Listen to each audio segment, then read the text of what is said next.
This is Martin Giles of the Guildford Dragon News, and the Friary has become topical because of current planning application. But we thought it would be interesting to hear about the history of the Friary, and who better to tell us than Guildford's honorary remembrancer, Matthew Alexander. Matthew, welcome back to the Guildford Dragon. Good to see you. And so we're talking about the Friary. Now, when was the Friary established in Guildford and why? Well, it was established in the late 1200s, finished probably around about 1275. And it was, we're not quite certain, but it's probably because it was founded by Eleanor of Provence, Henry III's wife, and her grandchild had died in Guildford only a couple of years earlier, and it seems probable that the Friary was founded as a sort of memorial to him. We know that his heart was actually buried there, or to be more accurate, kept in a special chapel. And at this time, the royal family was staying in Guildford. That's right. The presence of one of the great royal palaces of England actually sort of brought a lot of important changes to Guildford. That it was actually a very small town, but it had things like 3 parish churches. A charter made it the county town of Surrey, and so on. So it was really that royal presence that was crucial. Okay, so that's why it was established there.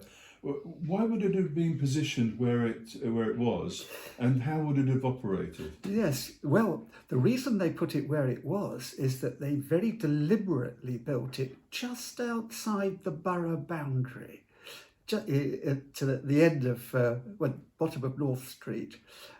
They made sure that the Mayor and Corporation of Guildford shouldn't have anything to do with the Friary. So even the main entrance was actually roughly in where Commercial Road is now. There was no...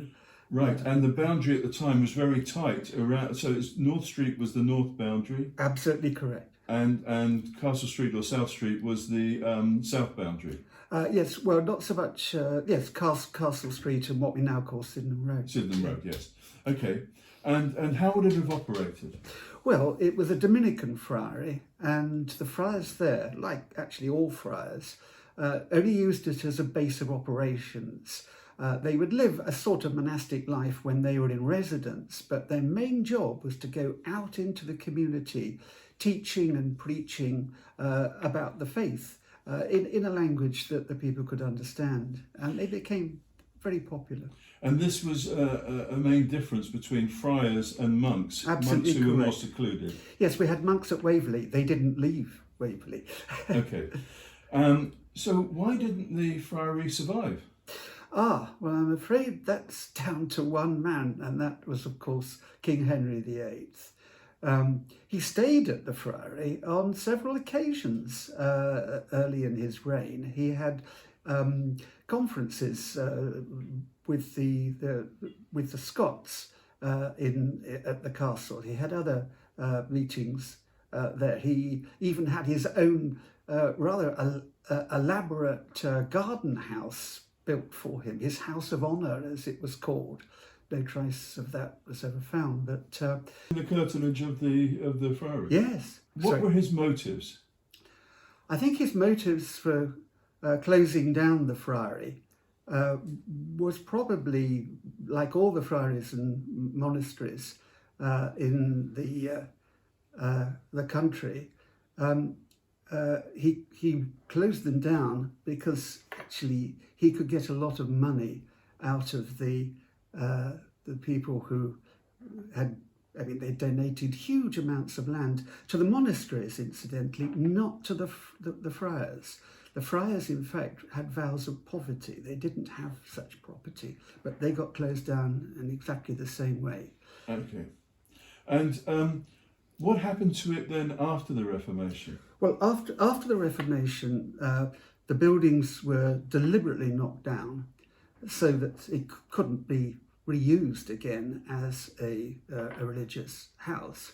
And in Jacobean times, the site was built on by the Earl of Annandale, there was a beautiful Jacobean mansion there he built for himself. And that lasted right up until the early 1800s, when it had actually become an army barracks. Right. And it was demolished and became Guildford's first cricket pitch. Well, Matthew Alexander, thank you very much for explaining the history of the Friary, and I hope our readers will find that of interest. Thank you. Sure.